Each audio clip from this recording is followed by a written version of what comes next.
اعوذ باللہ من الشیطان الرجیم بسم اللہ الرحمن الرحیم الحمد للہ رب العالمین والصلاة والسلام علی اشرف الانبیاء والمرسلین. اما بعد عزیزان گرامی قدر، آج پھر آپ کی مشکلات اور ان کا حل لے کر آپ کی خدمت میں حاضر ہوئے ہیں.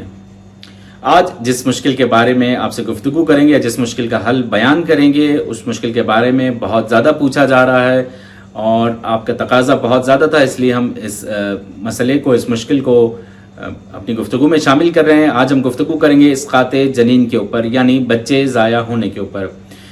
اس بارے میں پوچھا جا رہا ہے کہ اکثر احباب کے یہاں بچے ضائع ہو جاتے ہیں، یعنی بچے پیدا نہیں ہوتے، پیدا ہونے سے پہلے ہی دنیا سے چلے جاتے ہیں. عزیزان گرامی قدر، روایات میں ملتا ہے کہ وہ بچے جو دنیا میں نہیں آتے، اللہ تعالیٰ کے حکم سے وہ اللہ کی جنت میں اپنے ماں باپ کے لیے مسلسل طلب مغفرت کر رہے ہوتے ہیں.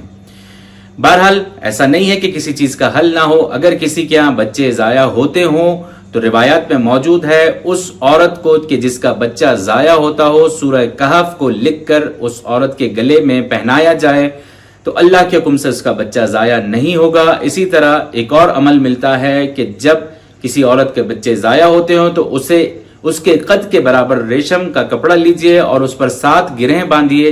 ہر گرہ پر سورہ نحل کی آیت نمبر 127 اور 128 کی تلاوت کی جائے تو اللہ کے حکم سے بچہ ضائع نہیں ہوگا.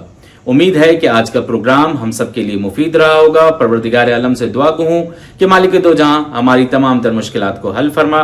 والسلام علیکم ورحمۃ اللہ وبرکاتہ.